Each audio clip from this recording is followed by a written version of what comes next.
Welcome. Welcome everyone this evening to the lecture for the evening by Brook Ziporyn, Professor Brook Ziporyn, the Mircea Eliade Professor of Chinese Religion, Philosophy, and Comparative Thought. This is Brook's inaugural lecture, his installation into a chair, as it were, which has been delayed a few years because of COVID. Brook took the chair in July of 2020, and now, anticipating his leave next year, we had to slide him in quickly to present this lecture related to the chair. A few words about Brook, and then we'll proceed. Professor Ziporyn is an internationally recognized scholar of ancient and medieval Chinese religion and philosophy, as well as an expositor and translator of some of the most complex philosophical texts and concepts in Chinese religious traditions. Beyond his work on Chinese and Buddhist philosophy, religion and culture, Professor Ziporyn also works and teaches on topics in ontology, metaphysics, and comparative philosophy, and philosophical figures such as Spinoza, Nietzsche, and, of course, Bob Dylan. An alumnus of the University of Chicago's East Asian Languages and Civilizations BA program, Brook received his PhD from the University of Michigan. Prior to joining the Divinity School faculty in 2020, Brook taught philosophy and religion at some of the great universities in the region. He taught at University of Michigan, Northwestern for many years, Harvard University, and the National University of Singapore. He is the author of numerous important works on themes in Buddhism and Chinese religion, and I'll go through some of the titles without the subtitles because I may not get the names perfectly right. Evil and or as the Good, The Penumbra Unbound, Being and Ambiguity, Zhu Xi, The Essential Writings with Selections from Traditional Commentaries, Ironies of Oneness and Difference, Coherence in Early Chinese Thought, Prolegomena to the Study of Lee, Beyond Oneness and Difference, Lee and Coherence in Chinese Buddhist Thought and Its Antecedents, and most recently, Emptiness and Omnipresence, An Essential Introduction to Tiante Buddhism, Zhu Xi, The Complete Writings, translated and with introduction by Brook Ziporyn, and most recently, which just came out in 2023, and I have a copy in the office, go out and get it right away, a very beautifully produced volume by one of the great named companies, Live Right Books, a new translation of the Tao Te Ching. He is currently working on a cross-cultural inquiry into the themes of death, time, and perception, tentatively entitled Against Being Here Now. Wonderful titles you have, Brook. As well as a book-length exposition of atheism as a form of religious and mystical experience in the intellectual histories of Europe, India, and China. After today's lecture, a very important part of this as well, we invite you to join us in the common room on the first floor for a reception. But now, most important of all, please join me in welcoming Professor Ziporyn, the Mircea Eliade Professor of Chinese Religion, Philosophy, and Comparative Thought, as he delivers his inaugural lecture 2 years late as chair, The Mind and the Mindlessness of Heaven and Earth, Teleology and Consciousness in Zhu Xi's Neo-Confucianism. Please join me in welcoming Professor Ziporyn. You nailed it. Thank you, Dean Robinson, for that very gracious and fulsome introduction. First and foremost, I just want to express what a great honor it is, not to mention a shock, to be here as the Mircea Eliade Professor. These are big shoes to fill, not only the namesake of the position, but my illustrious predecessor in it, Wendy Doniger. And today I want to take up a topic that I'm hoping will start to maybe connect some dots, fill in some jigsaw pieces that the broad comparative visions of both of those figures have maybe touched on a little bit less than some of the other parts, and also a topic that I think will be of considerable comparative interest. So I'm going to be talking about this person here, Zhu Xi. That's kind of an implausibly handsome modern sculpture of him. At the end of the talk, I'll show you his self-portrait, allegedly. It looks a little bit different.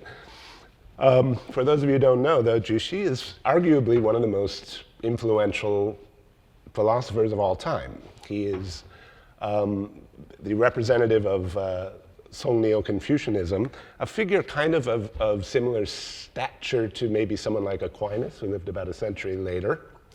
A great synthesizer of ancient traditions, working with and reworking through both commentary on ancient canonical texts and some new influxes, in particular the influence of Buddhism in the intervening centuries between the classical period and his lifetime in the southern Song dynasty.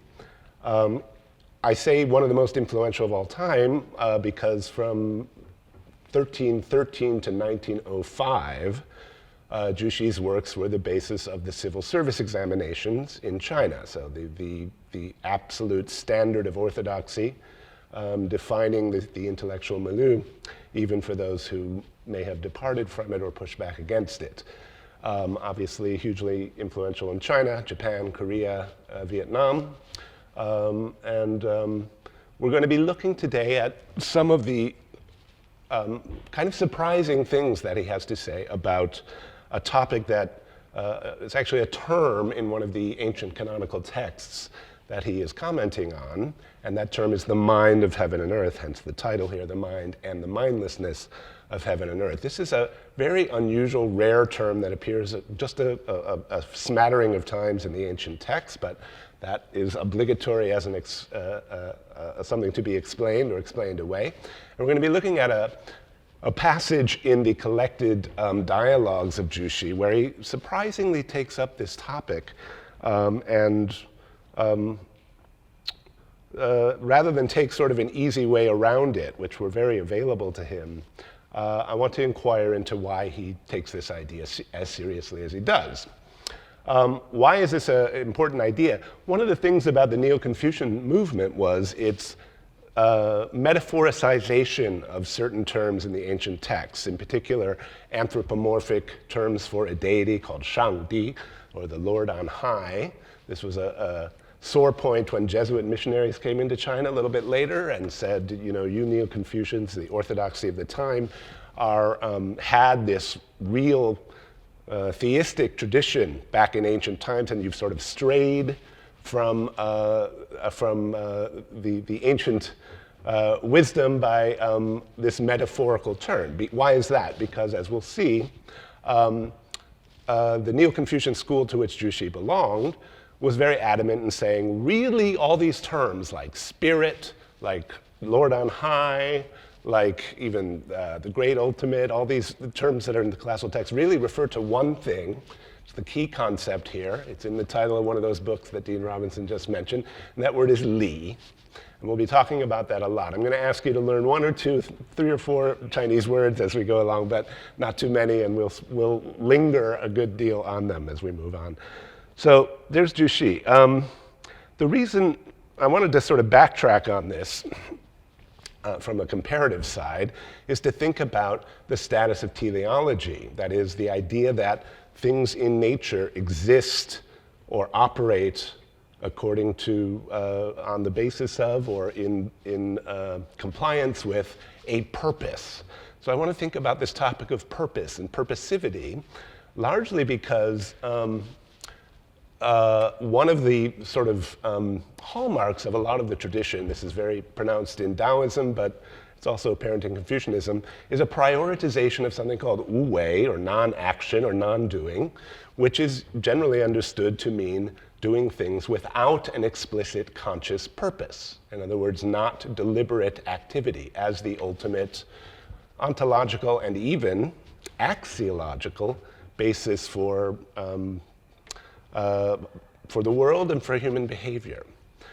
Zhu Xi, when he brings up a mind of heaven and earth, or uses this ancient term, is rather an exception, rather an outlier, in that, unlike the Taoist and the Buddhist schools, which I think more straightforwardly do not have any kind of a teleological picture of nature, Zhu Xi seems to maintain something like that in a very complicated sense that we're going to get into. So before we launch into that, and I'm going to read you through that, the dialogue I have in mind and a few other passages, the working premise here is that trying to dig down into what it means when we say something is done purposefully or purposively, the most immediate intuitive meaning behind the term, something like that some conscious mind has intended it. That is, the primary meaning of purposiveness is the one Kant identifies in Critique of Judgment. An end, this is Kant, is the object of a concept, so far as this concept is regarded as the cause. So a concept acting as a cause, what we call a reason, of the object. And the causality of a concept in respect of its object is purposiveness. In other words, when a concept not just describes or categorizes something, but actually makes something happen, in other words, deliberate activity done by a mind, that's what we call, that's sort of Kant's attempt to break down this notion.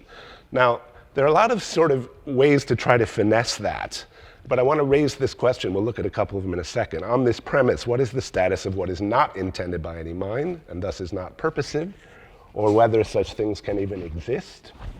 And bigger question, are there any other alternative takes on purposivity, purposelessness, and their relation to thinking minds?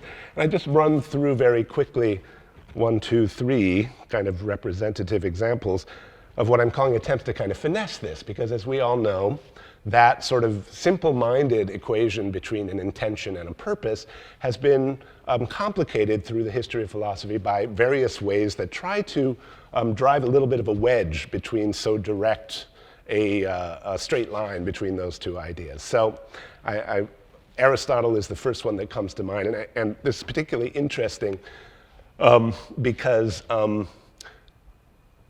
like Aristotle, we have no creationism in the Confucian system, right? And yet we have some kind of playing around with a role of a mind of heaven and earth. I think it's going to be a quite different role.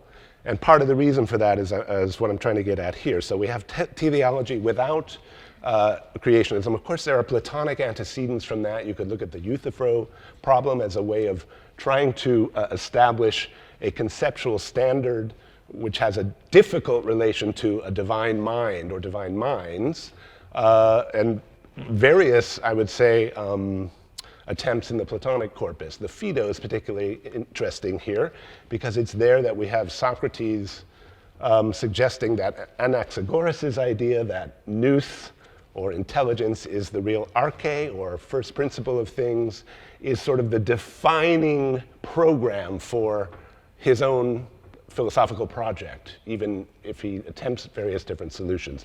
We can think of the forms this way, this perennial problem, whether the forms are thoughts in the mind, in some greater mind, or whether they precede that mind, right? Does the mind of God somehow reflect some self-existing forms, or vice versa? So the interesting thing about the Aristotelian attempt there, I think, is that it does retain the causal role of mind, the ontological and axiological primacy of thinking, giving a central role to a self-thinking God in the ontological constitution of all things, even if the way that causality works is rather unusual in that case, right? Not as in the creationist picture, but as the intrinsic forms according to which things develop or actualize themselves. And the point that really interests me is sort of the second bullet point there, that though you do have something that you might call autotelic, that is self is its own end in the mind of God, thinking, it still remains structured according to this requirement that purpose and conceptuality are inseparable. So I would say that autotelic, if I can use that term, right? It's something that is its own cause, is still in a way beholden to this sort of basic structure of the relation between a concept and a purpose. So nothing exactly atelic in this universe, without goal, without purpose. I go to the other extreme in thinking about someone like Schopenhauer, because there we have a European thinker who's avowedly not just not a creationist, but an atheist. But develops a very elaborate metaphysical theory, and one which maintains a very strong role for natural theology. This depends on his sort of weird interpretation of Kant, but the sort of basic upshot is you have this will, which is untouched by space-time and causality, which is the thing in itself, and the will is the real primary cause, not only for all things in nature, including their seemingly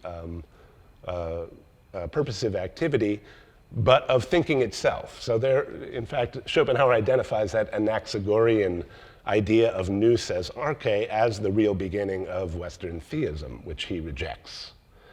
Okay? The real source is will, it is not thought. Thought is kind of an epiphenomenon. But there is a weird thing in Schopenhauer's theory where he has this idea, I'm not going to go into it, the grades of objectifications of the will, which actually, oddly enough, still function more or less not that differently from the way Aristotelian forms function in nature. In other words, I kind of look at this as an attempt, maybe a failed attempt, to disengage conceptuality and purpose in spite of a very radical metaphysical position. And then if we go back to Kant, take a step back, we of course have in the Critique of Judgment a restriction of natural teleology to a regulative idea, necessary for our own cognition, but which cannot be legitimately turned into an ontological claim. He thinks necessary for us to conceive the apparent purposivity, and we could even say a kind of threefold purposivity in organic beings, the way ends and means are coordinated among the organs of a living body so that they serve as each other's ends and means, the fact that an organic being seems to be able to act purposively, and then, of course, the biggie, that the actual construction of such a being seems, Kant thinks, to require the intervention of some notion of prior teleology. And a very interesting passage in that book, he actually, and I'm going to return to this at the end, Kant proposes 4 possible modes of explanation. 2 realisms of teleology, which is to say it's really going on, and 2 what he calls ideality, that is mere appearances of teleology. And I've listed them here. One is creationism by a transcendent creator. One is a kind of Stoic idea of a world soul, so an immanent but still intelligent and unified being. And the 2 not really teleological things that are meant to explain it are atomism and chance. He points to Epicurus and Democritus there. And then, interestingly for me, a prior non-mental causally efficacious unity, which he associates with Spinoza, and says, of course, that makes no sense to him and is not really purposive, but he does recognize that is somehow trying to do that same work in a way that's different from the chance explanation. I will return to that at the very end here. Kant, of course, favors, number 1, the creationist regulative idea for this kind of problem. Now, our question today, any other alternatives to this?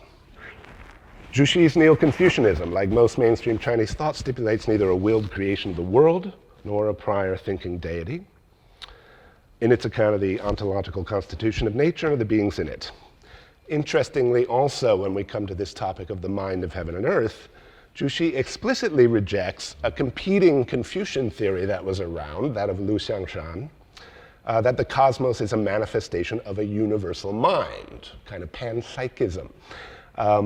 Immanent in each person's immediate consciousness. Also not a transcendent creator, but that mind, in some sense, as awareness, is sort of the ultimate principle. And a related one that comes from one of his direct forebears, he also rejects the idea that awareness, or jue, is the Chinese term, is to be directly identified with the essence of his main word for the ultimate principle of existence and of value, which is ren, or human kindness, or human-heartedness, or humaneness. We'll get a lot on that term in a minute.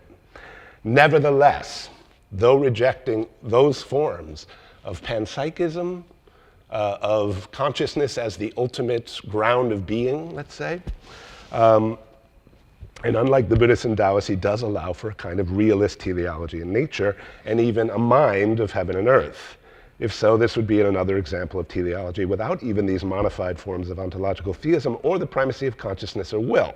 How? I see I'm going the wrong way. Okay, so here's this dialogue from the Collected Sayings. I'm going to read you through this a little bit. A student asks, is the mind of heaven and earth, remember this is an ancient term that has to be given an explanation, a spirit-like consciousness, Ling? Or is it just silent non-doing? Zhu Xi answers, the mind of heaven and earth cannot be said to be entirely unconscious or unspirit-like, but it doesn't think and deliberate like the human mind. He quotes Cheng-Yi, his forebear, "Heaven and earth have no mind, and yet accomplish all transformations. The sage has a mind, and yet is without deliberate action."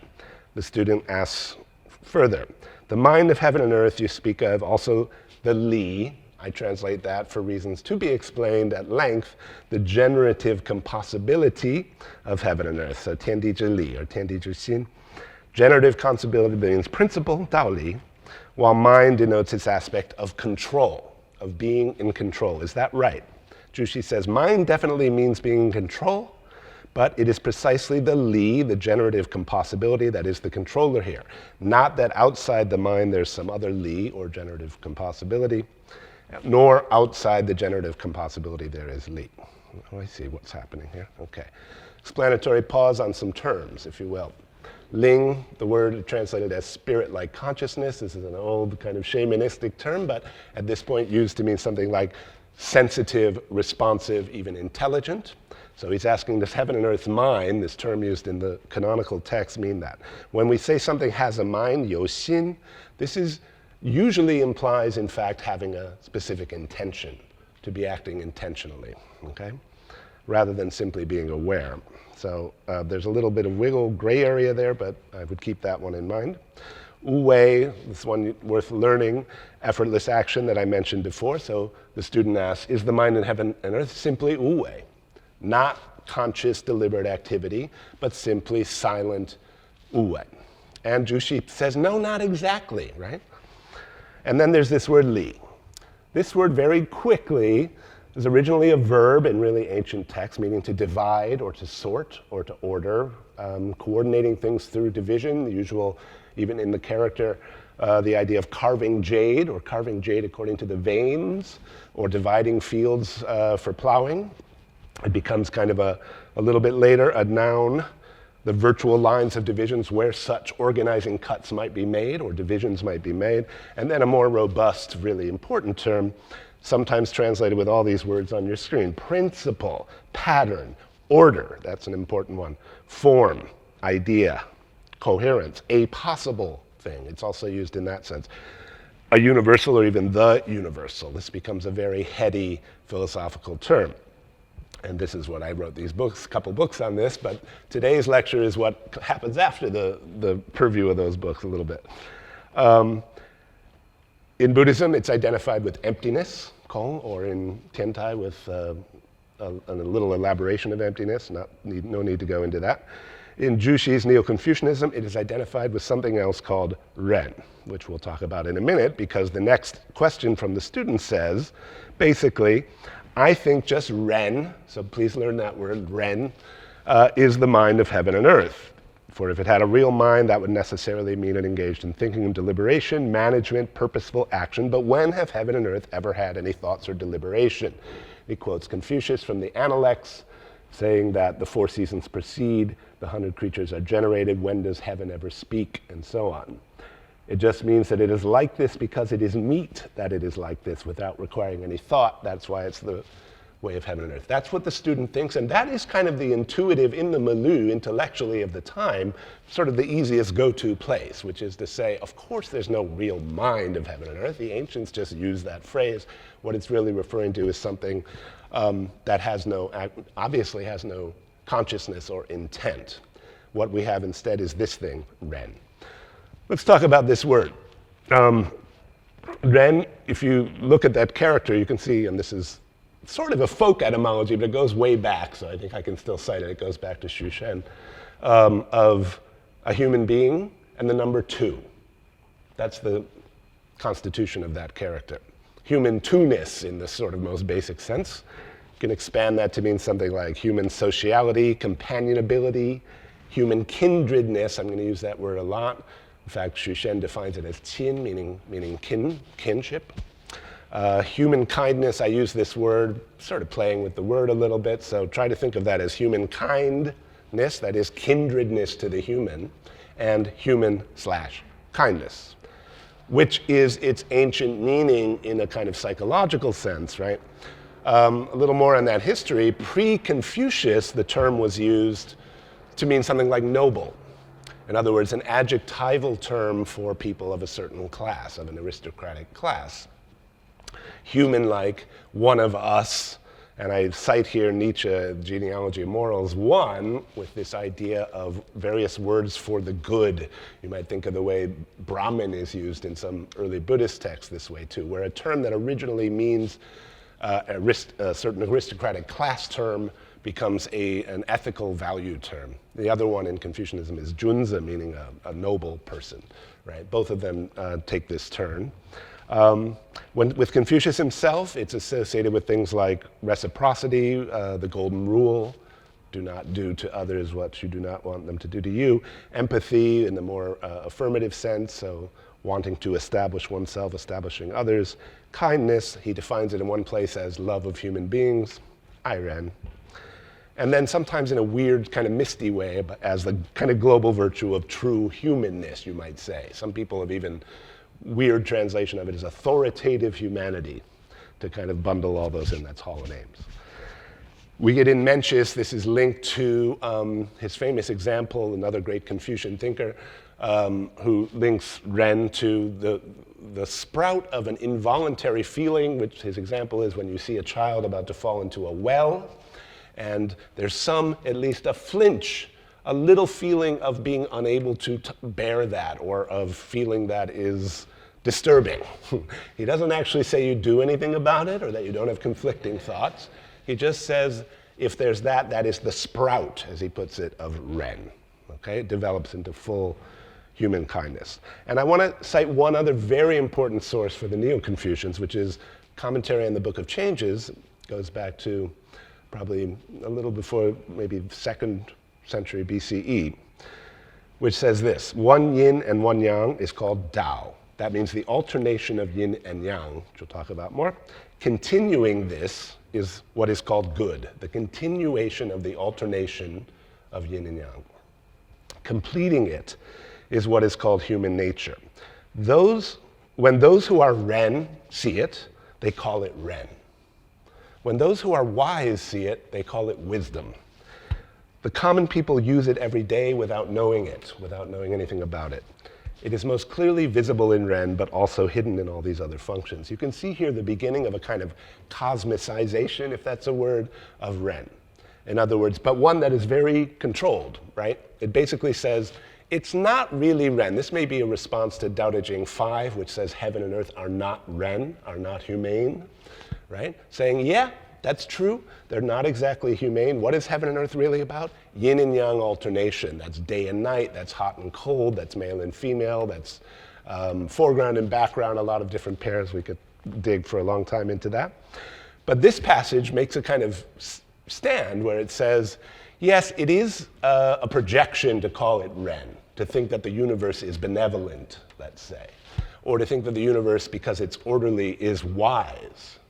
So the wise see it, they call it wisdom. And yet the text also affirms that, right? It says, it is actually a good thing if you think of it that way, though also, as it were, remember that this is something of a projection, and then makes this judgment call to say, most clearly visible in Ren.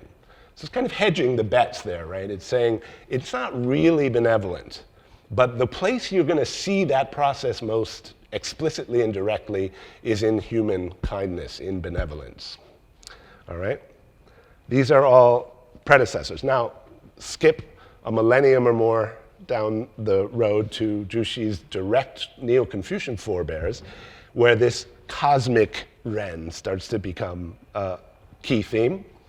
This is Cheng Hao. The two Cheng brothers are his sort of main inspirations, okay? There's an elder and younger brother. So Cheng Hao first. Students must recognize that Ren, what Ren is, what human kindness is. It means to form one body with things, presumably with all things, to form one body with all things. Righteousness, ritual, wisdom, and reliability are all human kindness. The first three of those with Ren are what we call the four Mencian virtues. Human kindness, ritual, righteousness, a lot of different ways to translate that, and wisdom. All of those have sprouts that Mencius talks about. This is taken up into the Neo-Confucian project. Notice what Cheng Hao says here. He says, two meanings of Ren. One is some kind of forming one body with things, with external things in the world, and the other is that all of these other virtues are themselves also expressions of or included within this one global virtue. And this is a structural point that Zhu Xi will make a lot of hay from, as we'll see. He then says, once you've recognized this Li, this coherence, this generative compossibility, all you need to do, blah, blah, blah, okay? That's one thing Cheng Hao says. So note the identification of Li with Ren, and Ren having this sort of twofold coherence, which I'll talk about in a second. Another thing Cheng Hao says, very interestingly, it's a linguistic connection. He says, there's a medical term, ma mu bu ren, which means to be numb. That means to be non-Ren. From this, he derives the idea that the real essence of Ren is feeling, is the ability to feel. And when you don't feel compassion or you don't feel that child going into the well is your problem, it's like having a numb hand. You're not forming one body with things, right? You have a blockage or some kind of separation that has been put there, and it's equivalent to a medical condition of numbness. His younger brother plays on another linguistic connection, the germ within a seed. That's another meaning of that word, ren. Okay, it's still used now in Chinese, right? It's the kernel within a seed, the source of growth, the germ, connected to the generation, right? And Cheng-Yi also stresses the idea of gong, which is hard to translate, but unbiasedness, sharedness, unrestrictedness, public, available to all those kinds of meanings. So again, a sense of unrestricted range. And another thing Cheng-Yi is responsible for is this metaphoricization. All the key terms in ancient scripture are metaphors for Li, which is Ren, okay? And which is feeling. So we try to mush all these ideas together and we'll try to get an idea of Ren, right? Feeling, forming one body with things, the encompassing of the other virtues, the source of growth, orderliness, unbiasedness. How are we going to put all these together, right? So Cheng-Yi says heaven is used to, they really all denote Li, according to the Neo-Confucians. When we say heaven, that's emphasizing its inclusiveness or ceaselessness. When it's called spirit, that's emphasizing its wondrousness. When it's called Lord, that's that ancient theistic term, that's emphasizing this aspect of control. This, I hope, will help. I couldn't get all the graphics on this to work, but this is really the key idea in Zhu Xi, okay? Zhu Xi takes up all those pieces that we just looked at. And we have this fourfold structure. Maybe the easy way to grasp this is the way it's connected to the four seasons. The idea is that there's a kind of correlative thinking here, right? Which links all the things in, let's just call them categories 1, 2, 3, and 4, right? Whereas you see Ren, human kindness, into ritual, into righteousness, into wisdom. Look at the four seasons down there, spring, summer, autumn, winter. You will find Zhu Xi saying things that might seem initially puzzling, but maybe we can get a little intuitive handle on them. He will say things like, just like Cheng Hao said, on the one hand, human kindness is different from ritual, righteousness, and wisdom.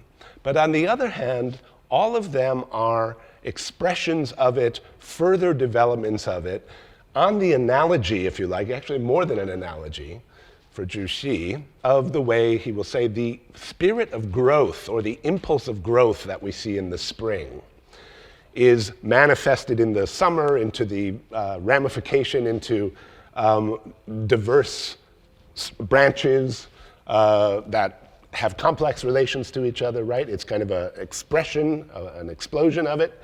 And then the autumn, which is associated with what here? With death, with harvest, with cutting, with what seems on the surface to be the exact opposite of that spirit of growth and connection. It's disconnecting. It is making judgments. The Mentian virtue there is linked to things like disliking or rejecting certain behaviors, okay? Judgment, duty, things like that. And then finally, wisdom, which is associated with winter, the storing up, the consolidation of things. And these various other associative things, you can sort of look at that, maybe expansiveness beyond boundaries, respect and yielding in ritual. Okay, that means respect is the characteristic feature of ritual here, which is looked at as respect for other growths, other expansions. It's basically an expansion idea that then expands to the point where there are coordinations. But these, very importantly, just like that quote from the Book of Changes, are looked at as oppositional, like yin and yang. And you can see that in the last one, which links these to the material elements or processes, vegetation, fire, mineral, water. All of these have this same relation. The key thing to recognize here is that 1 and 3 are contrasting. And yet, right, moving in opposite directions. And yet 3 and 4 are looked at as expressions of more full developments of 1. This is the key structural piece. So item 1 characterizes generativity without cease. That also comes from the Book of Changes. Source, unbiased, non-numb, etc., as we talked about. Zhu Xi emphasizes love, the human feeling of love, but also interactivity, birth, reproduction, and so on. Distinguished from the other 3, reaching a maximal opposition in 4. And I want you to know that 4 is where we have wisdom, and indeed consciousness, but also identical to all the other 3. So going back to Cheng Hao's remark, forming one body with all things, forming a oneness with the 3 opposed or contrasted virtues, a kind of double coherence in Zhu Xi's conception of Ren. Lee is the Lee of human kindness, a coherence or kindredness both of the human being with all things, and a coherence between its own unrestricted generativity and the other 3 Manchian virtues, all of which are in one sense contrasted to it, and in another sense included in it, or further expressions of it. Expressed most directly as the human emotion of love and the season of spring, the impulse to interact, to extend, to participate in otherness, to overstep limited self in the sense of bias or selfishness, limits to feeling, to grow, to foster growth, to produce, reproduce, and so on. Okay, and conscious agency and restrictive coordination, derivative winter aspects. And so, I now return us to the dialogue after that little excursus. Zhu Xi's answer, he says, no, you can't just say that the mind of heaven and earth is just Ren, is just that item 1 springtime thing. He says, you can read in the red there, what you have said only touches on its non-mind aspect. But if there were ultimately no mind at all, then cows would give birth to horses, and plum blossoms would bloom on peach trees, but in reality, each of these is naturally fixed. He goes on, he says, and I've been criticized, Zhu Xi says, for using the term mind, because basically they are all on the same page about the sort of non-theism of this position, right? And yet here you see Zhu Xi revealing why he still insists on keeping the word mind. He thinks something about the predictability and regularity of nature requires some reference to mindedness. He says, I still use this term because heaven and earth have no other business. Their sole intent, their sole mind is to generate things, to sheng wu, generate. That's from the Book of Changes. That's the real essence of Ren. Now we need to do another little excursus on that word sheng. So we see heaven and earth can be spoken of as having a mind or a definite intention in 2 related senses. 1, there's regularity and predictability of cause and effect, some orderliness, what gives birth to what, and so on. And secondly, there is a definite proclivity in the cosmos toward production and reproduction, transformation, generation. The latter is prior. In other words, just to birth, to produce, generate. That is the sole business, he says, of heaven and earth. So what is this? And that's, again, an ancient term. Orderliness is somehow derivative of that, predictability derivative of that. I won't read these, but I will summarize them. Zhu Xi is often asked, is there Li even in dead things? And this is a question because Li is associated with Ren, which is associated with this birthing process, right? This generativity. He says, consider the medicines made from rhubarb and from aconitum. These are dried and withered, but the rhubarb medicine cannot be used in place of the aconitum, nor vice versa. And maybe more informatively, someone asks him about, again, dried, dead things. Do they have Li? Do they have generative compossibility? He says, they lack the intention, if you look at the red in here, the intention to generate, sheng yi, but not the compossibility, or the principle, if you prefer, of generation, sheng li. For example, rotten wood cannot be used and can only be put to the flame. This is what it means to say that it has no impulse of generation. It can't reproduce. It can't grow anymore, right? But even so, burning a given kind of wood produces a given kind of scent, each one different from the others. This is because the generative compossibility of the li, the orderliness of each, is thus. This tells us, very surprising, right? That counts as sheng, as generation. Burning wood that has a specific smell or kind of smoke to it. So it doesn't refer to only what we mean by the English word life. It means, apparently, any transformation, any emergence of a qualitatively distinct state or entity. Burning rotten wood generates a certain smell. Neither of these is alive, but the relation of generation is the effect of the li, the generative compossibility of the wood. Basically, any event that occurs is an example of ceaseless generation. It's the passing of time, it almost seems, right?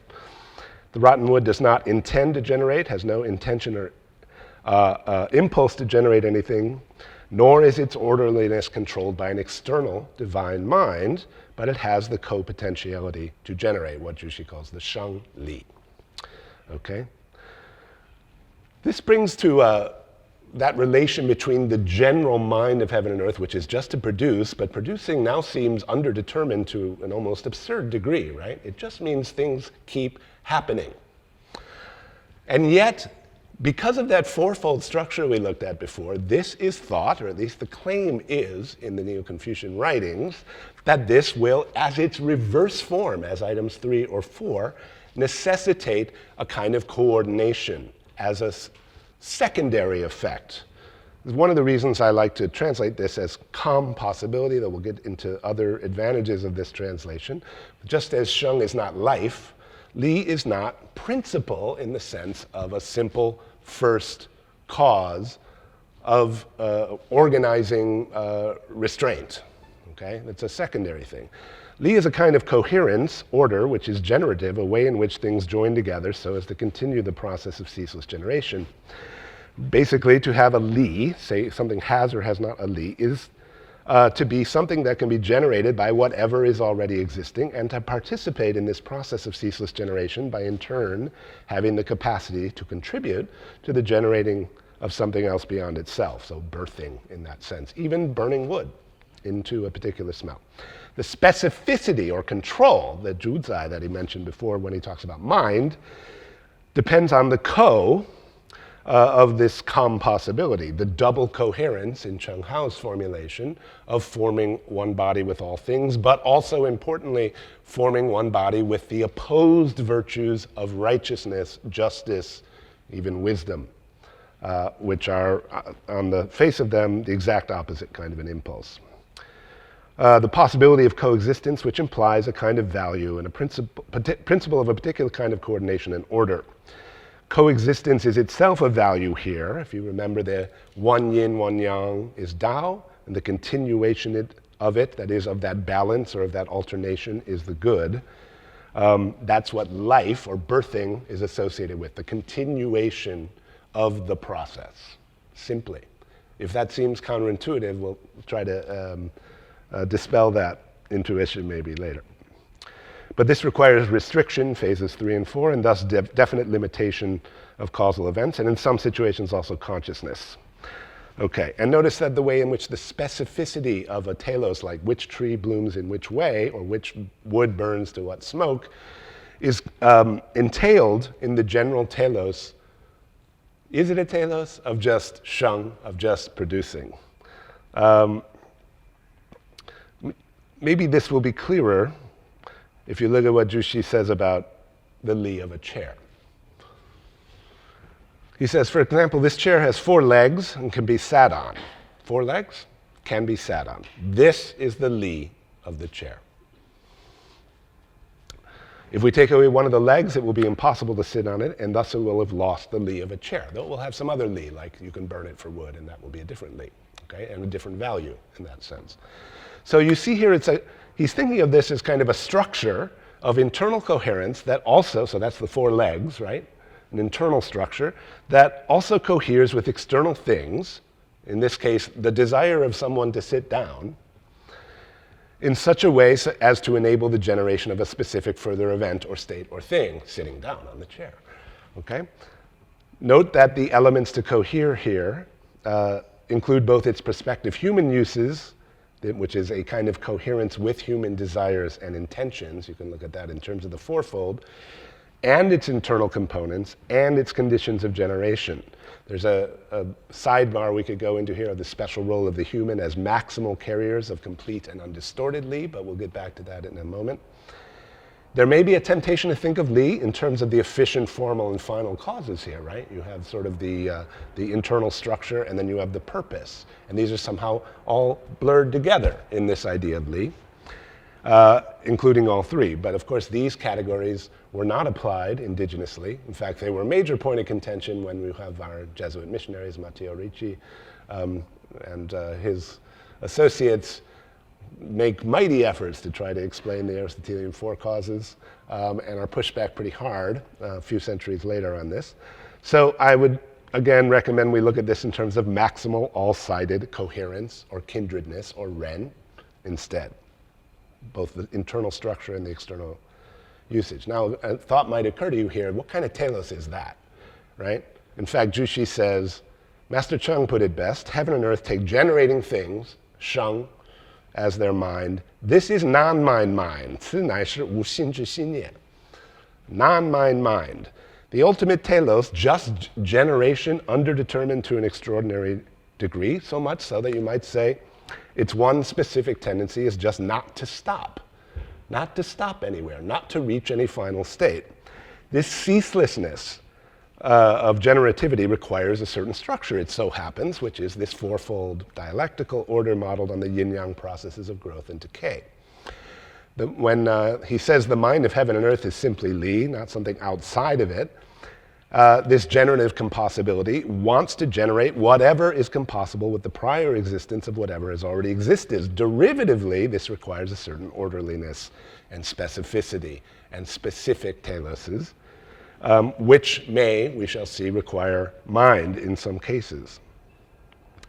The universe wants only to continue, and it continues via its coherence, collective coexistences of contrasted qualities, one yin, one yang, states and beings, generative in general yin-yang contrast, like male and female, generative, or like the generosity of humaneness and the strictness of righteousness, again, complementary and opposed, the life-giving warmth of spring and the death-dealing cold of autumn.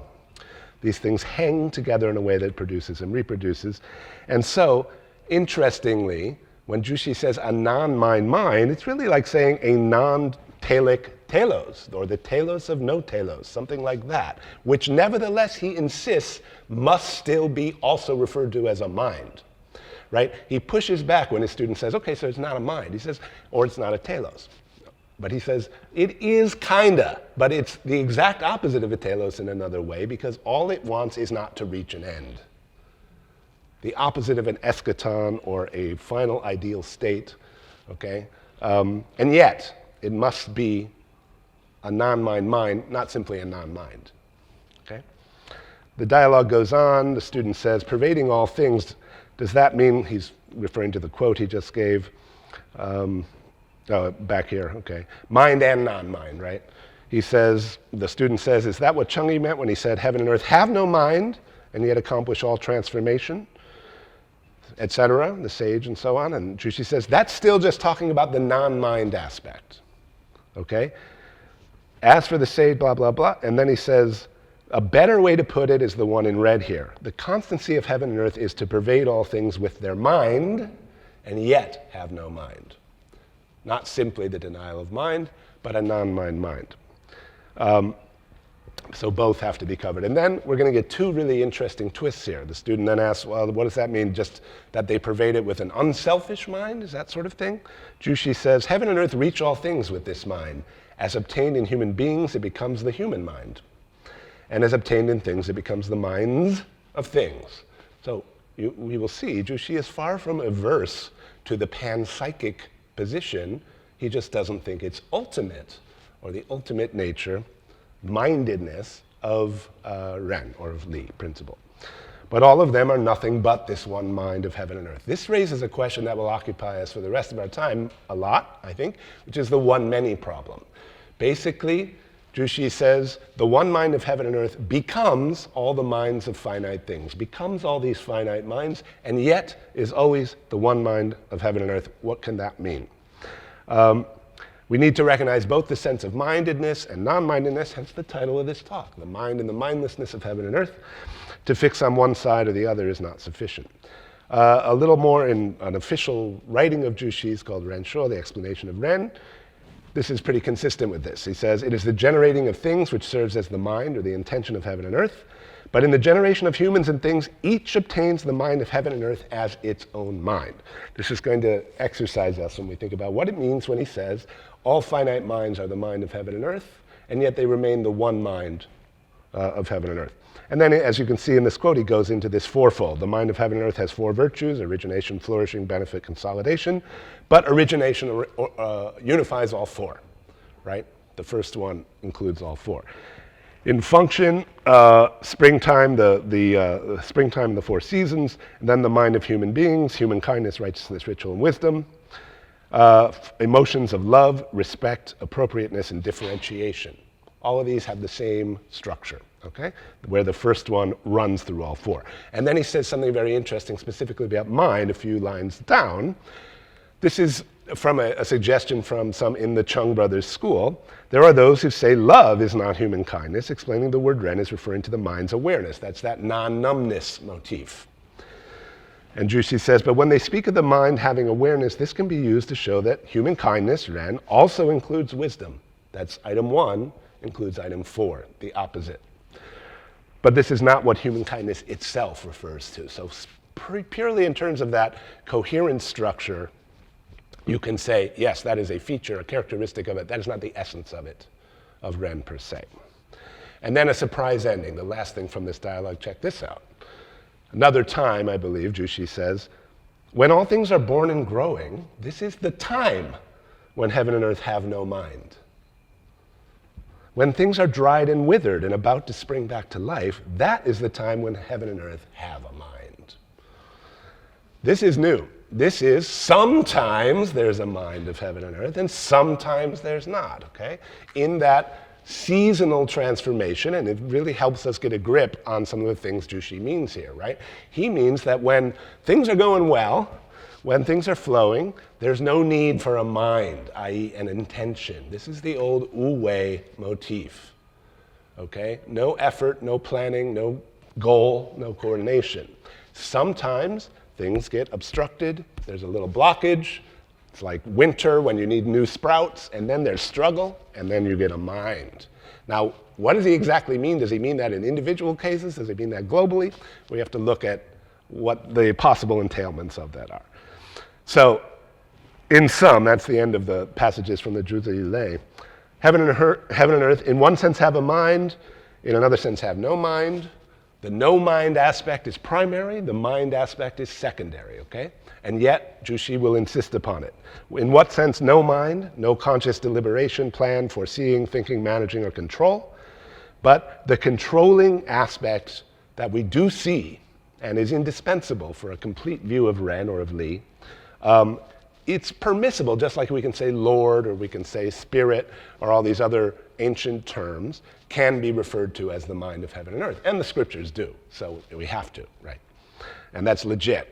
Not to be explained away. But it is the non-mind mind, wu xin zhi xin. And two related senses, the orderliness seen in natural regularity and predictability, and this definite proclivity toward sheng, toward not stopping, toward continuing, toward ceaselessness, okay? Finally, the mind exists as or becomes the distinct plural minds of humans, things, plants, animals, and yet is only this one mind. So pause here.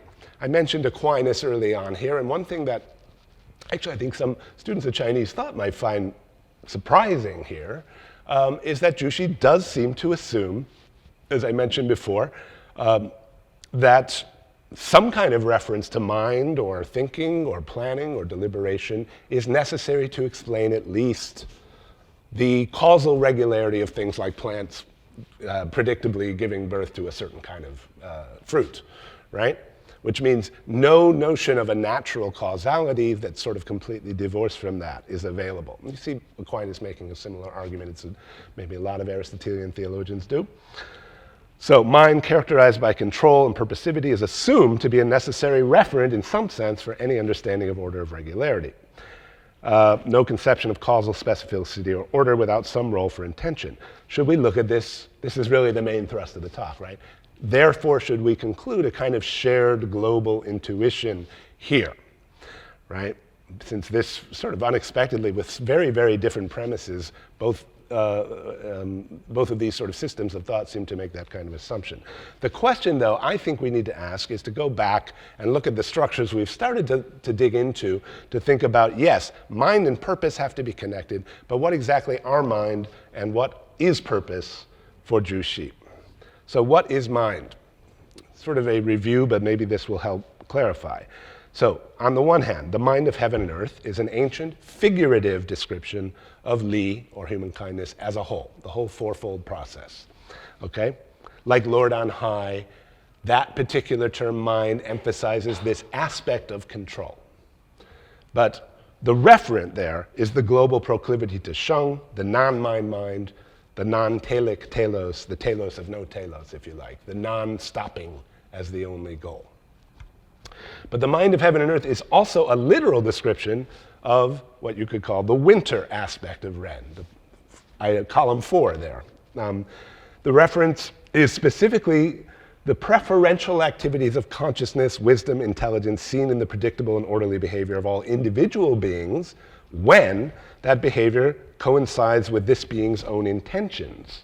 So the tree that is still alive, growing branches in a certain way, that's sheng yi, right? That's the intent to generate. When it's dead, when you burn it and gives a certain smell, that's sheng li, just the compossibility of generation. There's a certain break there from its own perceived subjective intentions, putative self-avowed trajectory of identity. At least plants and animals have this. Maybe more, though, as we'll see in a minute. Orderly behavior that the thing itself is not construed to in some way actively want, like the scent of the burning wood, is accomplished only by Li in the first sense. The mind of heaven and earth, only figuratively the non-telic telos. Okay? But the specific telic telos, to produce just this one thing, that will work in the case of things still living, still acting, and there's a role, a special role for consciousness there. It is this winter aspect that performs whatever purposive activity secondarily derives from compossible generativity, creating orderly behavior issued from presumed subjective intention. Only these count as unqualified telos rather than this weird global telos, which is the telos specifically to have no telos. Okay? Now, on this question of finite minds and the one mind of heaven and earth, this is, I think, really fun. Here's Zhu Xi in another place. He says, it's not only human beings who embody the perfect consciousness intelligence between heaven and earth. One's own mind is the mind of birds, beasts, grasses, and trees. It's just that human beings are born through receiving the zhong, the balance, okay, the equilibrium of heaven and earth. That's a much longer discussion, and I won't go into it. Just note that the same mind somehow as all these other finite beings. And he makes it even clearer, the next one. All things under heaven, even the tiniest things, have mind. It's just that they also have places of insentience. I think he means, this isn't my interpretation, they have a preponderance of places of insentience. So they're mainly insentient. They're 99% insentient, but they all have it. Look at his example. For example, when a plant is turned toward the sunlight, it grows. When turned toward the shade, it shrivels. There is an element of liking and disliking in this. So that'll tell you what his assumption is there, right? In the plant, at least. And that's the tiniest thing. And then at the opposite extreme, heaven and earth themselves have what? A non-mind mind. It uses that same term again, okay? Several ways to construe this. Either the mind of heaven and earth is present only as all the finite minds in the universe, considered en masse. So is it like one big mind and then all our, this is an idea you occasionally encounter in the history of thought, right? That all individual minds are like thoughts in the mind of God kind of thing, right? And they're, just as there's sort of diversity of thoughts, but they have a unity of apperception or something that makes them still part of one mind, which may not be within the conscious purview of that thought. They somehow are still part of one mind. I don't think that's the view, actually, here.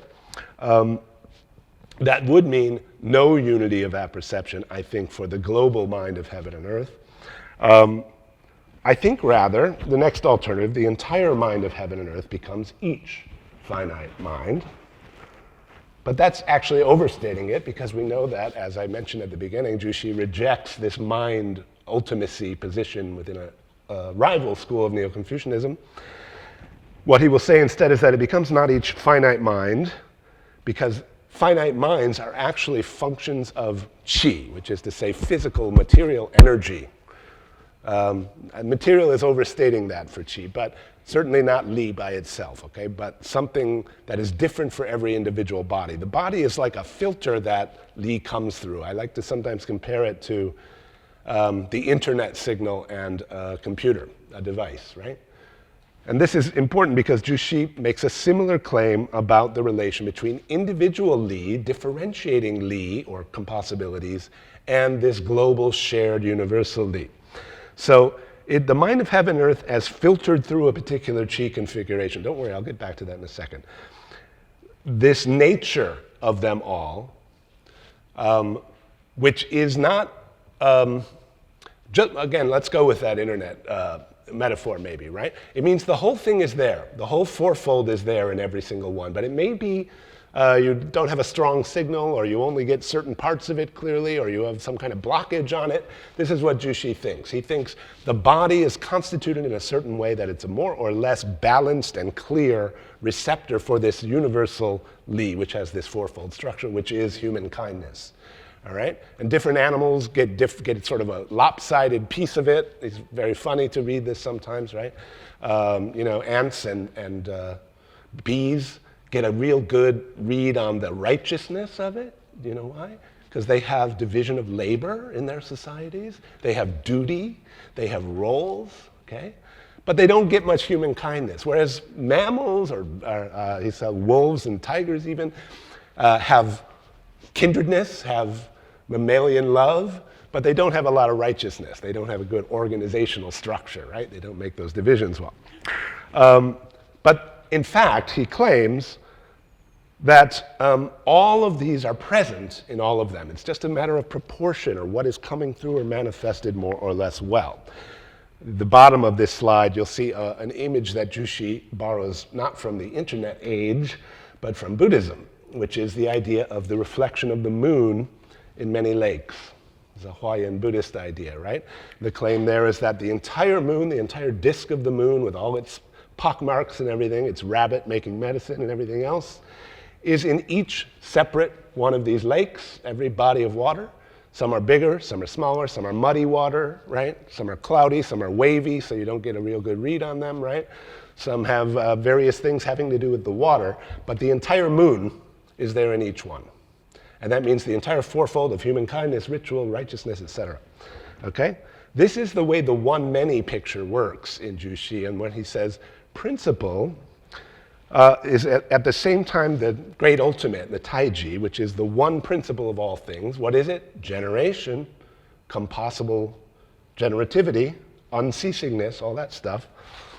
And at the same time, in its entirety, that moon in each lake is the principle or the nature of that specific lake. That's what makes that lake that lake. That's what differentiates it from other lakes, is the way in which that total moon functions in that particular qi context of energy, okay? And this is really weird, right? This has always been the big puzzle. This is why attempts to sort of identify Li as something analogous to sort of a formal cause or a Platonic form, and there have been. Early 20th century, you have many people make this as sort of an essence that just stands there and can be actualized or not. Those are distinct from one another. Weirdly, for Zhu Xi, on the one hand, they are what distinguishes things, and on the other hand, they are the one thing that everything has in common in its entirety. Okay? How to think about this? So it is the one Lee of all things, and at the same time, in its entirety, all the many individually mutually differentiating principles and patterns in the nature of things. So the entire universal Lee is present as the specific principle of generation and growth for each thing.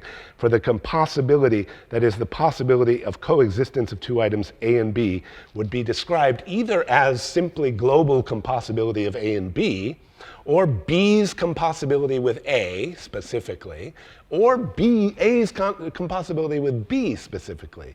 Three alternate descriptions of exactly the same thing, and yet they're precisely opposed. One is the universal shared essence, and one is precisely what differentiates them. This is where you can dig down to see that you can sort of reverse engineer the assumptions behind the way one and many are functioning into this idea specifically of coherence, double coherence compossibility that we saw in the definition of Ren earlier. So the entire undivided universal Lee functions as diverse, differentiating particular natures when put in diverse contexts. Compossibility in the one-many problem. So this is what I was just trying to say. We can maybe do this in Q&A. The compossibility of the existence of X is the compossibility of all things including X. All right?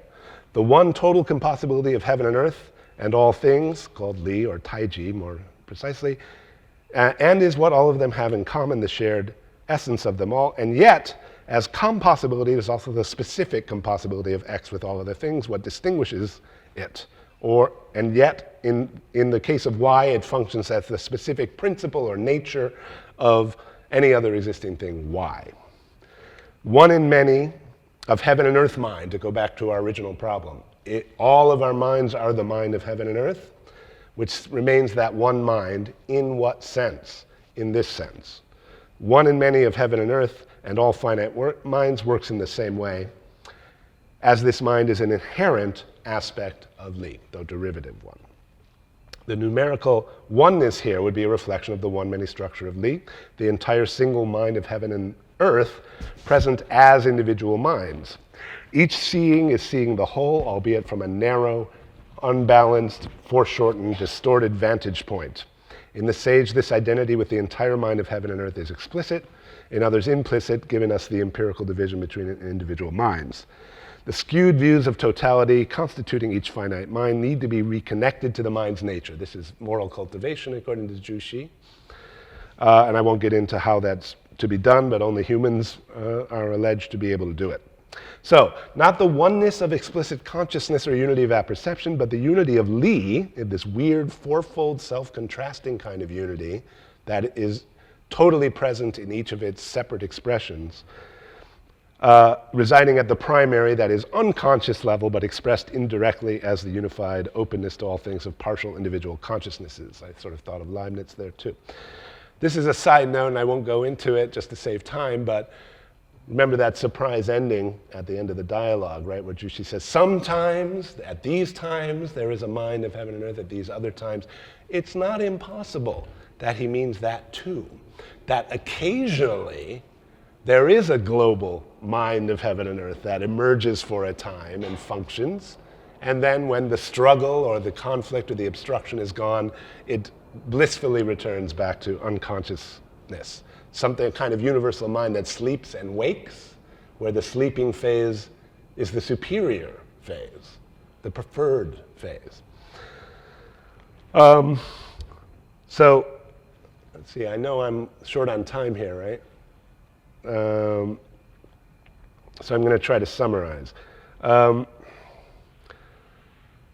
What does this tell us, whether or not we accept that occasional universal mind separate from finite minds picture? And again, I would leave that to future research from someone in the room, I don't know who.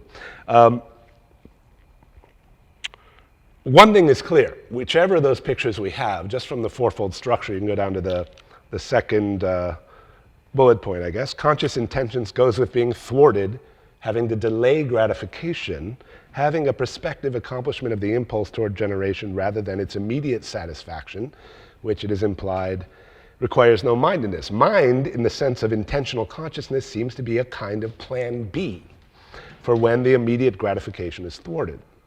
This arranges the unconscious and conscious phases diachronically along the lines of the four seasons, four virtues, and winter correlating with wisdom, storing up, and so on.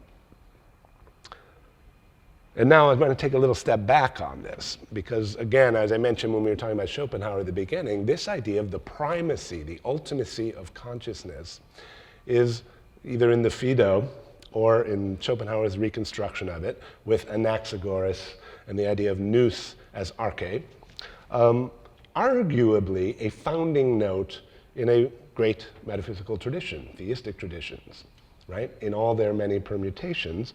And it's interesting, Zhu Xi seems to take it for granted that there's something less than ideal about purposive consciousness, right? That it's kind of a plan B. Far from being the sign of the highest or most perfect being, it is a sign of a problem and obstruction. Schopenhauer, as I just mentioned, right. Socrates and the Phaedo. So a very negative view of certain anti-theists, Schopenhauer and Nietzsche, who look at consciousness as sort of an epiphenomenon, even a kind of going awry when the instincts are out of whack, when it becomes necessary. You can sort of see an echo of that idea here. Schopenhauer describes it as something like a foreign relations office of the will, right? When it has to interact, it has tricky things to navigate, it becomes necessary to become conscious. Sign of a problem, for sure. But I think Zhu Xi's position is different from both of those two sides, the theist and the anti-theist. More in common with the Schopenhauer-Nietzsche kind of secondary status of consciousness, to be sure, as that winter phase.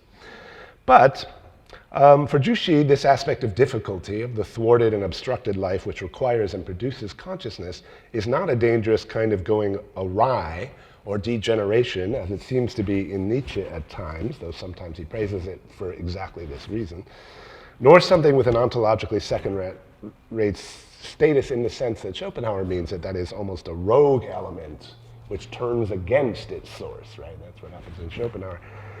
On the contrary, it's integrated into Zhu Xi's general picture of coherence between direct and indirect expressions of generativity or productivity, the fourfold structure. Exactly correlative to the relation between human kindness and righteousness, or between spring and autumn. So, what is that relation? I won't read through this, but as you can look at the last two bullet points, the cold harvest of autumn is the opposite of spring, of the warm sproutings of spring. It's an alternate form of the warm sproutings of spring. It's an included component of the spring, and it's the completion of the spring. That's the basic elements, and they're very diverse. In an analogous way, intentional mind is the opposite, an alternate form, an included component, and the completion of the perfect harmony and smooth functioning of the unintentional. Unintentional co-generativity is the root, and the whole intentional mind the branch. And basically, Wu-wei retains ultimate priority there. We can go into the Uji Taiji, maybe, the non-ultimate, which is the great ultimate, the non-telos, which is the ultimate telos, but I won't. I just want to maybe finish up by returning to the question raised by Kant about those ways of explaining apparent teleology in nature. So what we have in Zhu Xi can't be any of those forms, it would seem, right? It's not a world soul in the Stoic sense. It's not a monotheist transcendent creator. Even if it's a possibly intermittent world soul-esque mind of the totality, minds and purposes arise from non-mind and non-purpose in the special sense Zhu Xi means it. Rather, we can revert to Kant's second alternative, the ideality of purpose found in Spinoza's idea of causally efficacious, self-instantiating, non-mental, non-purposive unity. A unity which also includes episodes of mental purposivity, whether in individual beings or in the cosmos as a whole, as a special case included within and expressive of this prior non-purposive form of unity. That's generative compossibility itself, or Ren. I will just summarize this. Basically, maybe this is for the discussion, but I wanted to raise the way in which already in Kant we have something that is edging toward an idea that we can kind of put in the same, in a useful comparative context with this kind of thing we've been talking about today, which is when Kant says purposivity is the causal efficacy of a concept, right? Yes, we assume concepts have something to do with minds, but actually Kant had already broken down the notion of concept in a very innovative way. Basically, in terms of a kind of a precondition for the unification or an illimitable unification or unificatory rule for particulars, a way of unifying particulars, and one which is not restricted to any finite set of particulars, okay? So something, the intriguing possibility there of dropping out the middleman of mind now comes to our hands. Because mind itself has been analyzed down into something closer to a certain kind of infinite, in other words, illimitable unity. It's the idea that Kant found incomprehensible in Spinoza. Spinoza's idea of unity is, however, different from Zhu Xi's idea, and Zhu Xi's idea is specifically this fourfold self-opposing structure of the seasons or of mind and non-mind. I want to, because we're running out of time, I'm just going to end by noting this. What are the implications of this alternate idea of unity? And one of them that's most interesting is to notice that the way we handle the one-many problem also determines how we handle the problem of the pre-existence of Lee, as opposed to the novelty of creating new Lee. In other words, pre-existence and novelty are going to fall or stand with the same kind of conceptual structure that we apply to oneness and manyness in general. This isn't too complicated because the idea is simply whether you say a particular principle is or is not the same as a prior principle depends on what you mean by one and many. And as we've seen, for Zhu Xi, individual, separate, determining, distinguishing principles are in one sense all one and the same compossibility of each specific item, but in another sense are exactly what distinguish each item from the other items. And that will apply diachronically as well. And I'll just give you, I realize that's very brief, but two interesting examples from the Neo-Confucian writings. I'm this close to the end, so fear not. Okay? One is the writing brush. Zhu Xi says, if there's anything at all, there is its Li, its generative compossibility. Heaven produced no writing brushes. It was human beings who take rabbit hair and make a writing brush out of it. But as soon as there is a brush, there is the specific generative compossibility of the brush. Now, he literally says that, 才有比变有理. This is surprising if you read the Chinese, right? Because literally that means because there was a Li, there can be the brush. It means as soon as there's the brush, then there is its Li, right? That the Li somehow follows from the emergence of the creation of the brush. The brush was not intended by heaven and earth. Heaven and earth didn't make it. No prior intention either wanted the rabbit hair to be made into a brush or for it to be kept on the rabbit. There is no prior intention because intention is not the prior source of these Li, right? An even more crazy, amazing one is from Zhu Xi's mentor, Chang'e. This is the one about the Dufu poem. Listen to this. It is like the case of the man, and Chang'e is the person who really invents the term Li and makes it the true cosmic center of the Neo-Confucian discourse. It is like the case of a man who had been illiterate all his life, and then one day fell ill and was suddenly able to recite a Dufu poem. There's a Tang poet, right? The poet Dufu. There is such a Li, says Chang'e. That means such a thing is indeed possible. That's one reason I translate it that way, because to say 有此理 means something is possible, right? Compossible, I would say. Between heaven and earth, there is just what exists and what doesn't exist. What has come to exist exists. What doesn't exist doesn't. As for Du Fu's poem, this poem really exists in the world.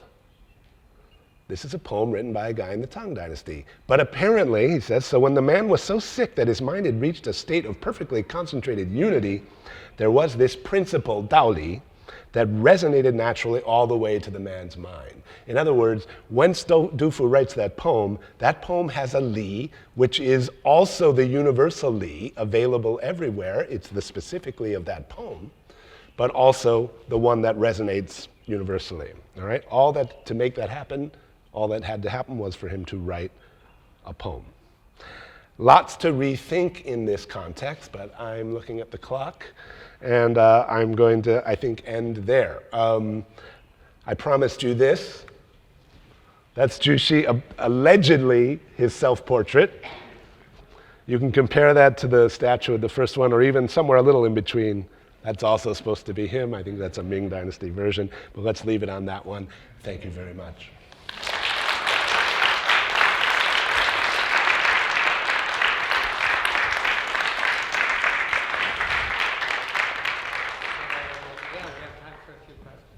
Oh, sorry. For the pen example, it says Lee follows the pen, not vice versa. Then how does the intention of the person who decided to make the pen play into that?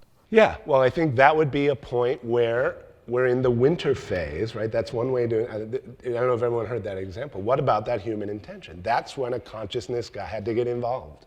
Things were thwarted, things had come up against the brick wall. It was hard to scratch things out with your elbow or something, and there was some intent to shun some new thing, some further, really a continuation. So that's why I say you really shouldn't say new or old, right? Because of our one-many structure here.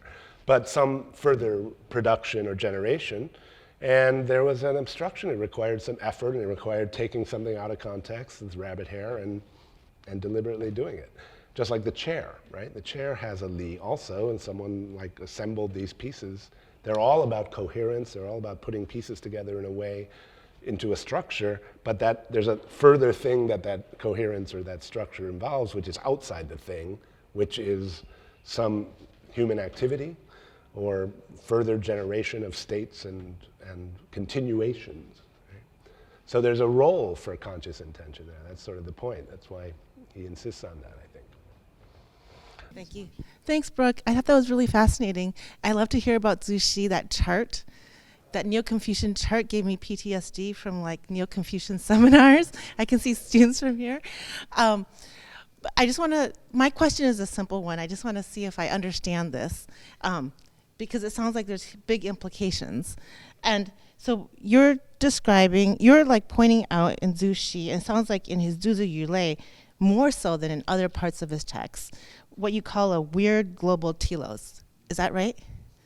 And then, okay, so I'll just say a little bit more, and then my question is going to be does Wang Yangming or do other Neo-Confucians fit in this kind of thing then?